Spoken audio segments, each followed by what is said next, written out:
Salut à tous, on fait comme on peut. Aujourd'hui, une petite vidéo pour survoler les assurances en Suisse. Donc quand on va travailler en Suisse, la sécurité sociale, c'est plus gratuit. C'est une petite vidéo plutôt pour les personnes qui n'ont jamais travaillé en Suisse, quoique ça peut être aussi utile pour les personnes qui ont déjà travaillé en Suisse mais qui ont choisi une des deux solutions sans vraiment avoir cherché. Donc quand on travaille en Suisse, on a 3 mois pour choisir l'une des deux solutions. Il faut le faire assez rapidement parce que de toute façon, il faudra payer.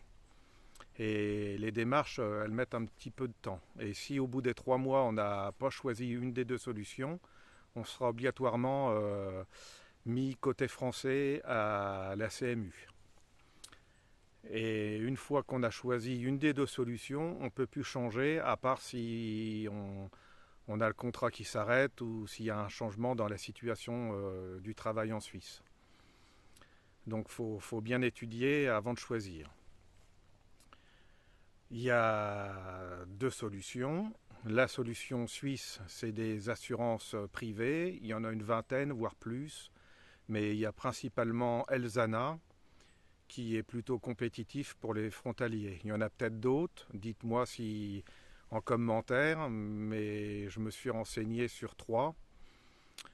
Et Elzana, pour mon âge en 2026, c'était 200 francs par mois avec une franchise de 300 francs si on va soigner côté suisse.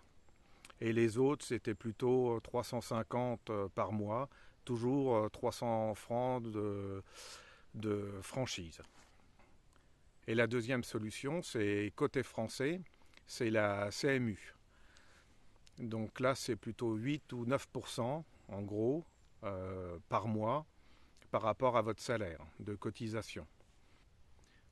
La CMU, côté français, apparemment, c'est plus valable pour les familles parce que ça englobe les enfants, tout ça. Et pour mon cas, je pense que c'est plutôt l'AMAL qui est mieux parce que ils sont assez réactifs. Par exemple, si j'ai un contrat de 3 mois, j'appelle tout de suite l'assurance suisse et ils vont arrêter les cotisations. Alors que côté français, des fois, c'est un petit peu plus long à se mettre en place. Une fois qu'on a choisi l'une des deux solutions, il faut demander un formulaire S1 à faire remplir à la CPAM et à renvoyer en Suisse si on a choisi le côté suisse. Et il faut prévenir les deux côtés. Par exemple, si on a choisi côté français, il faut quand même prévenir la Suisse. Et inversement, si on a choisi le côté suisse, il faut prévenir côté français. Parce qu'ils ne communiquent pas entre eux apparemment. Donc ça, c'est plutôt en 2026, parce que ça pourrait évoluer dans les prochaines années. Notamment côté suisse, la malle. Il faut savoir qu'un Suisse qui a à peu près mon âge, il va payer son assurance beaucoup plus cher, autour de 500 francs, et avec une franchise qui sera plutôt à 1500 ou 2000. Donc les cotisations, la malle pour les frontaliers risque peut-être d'augmenter dans les prochaines années. Ça a un petit peu augmenté sur les 2-3 dernières années, mais ça reste encore raisonnable. Pour l'instant, les cotisations pour les frontaliers côté suisse, elles sont un petit peu moins chères que si c'était un Suisse, car c'est calculé uniquement sur les frontaliers et la moyenne d'âge, elle est à peu près de 35 ans.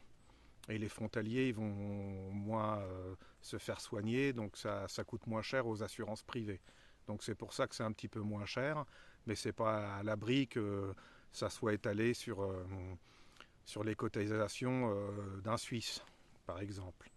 C'est pas à l'abri non plus que ça évolue côté français avec les CMU non plus. Donc ça, je suis pas spécialiste, ça peut évoluer dans les prochaines années. C'est à vous de vous renseigner. C'est une petite vidéo vraiment pour survoler les assurances.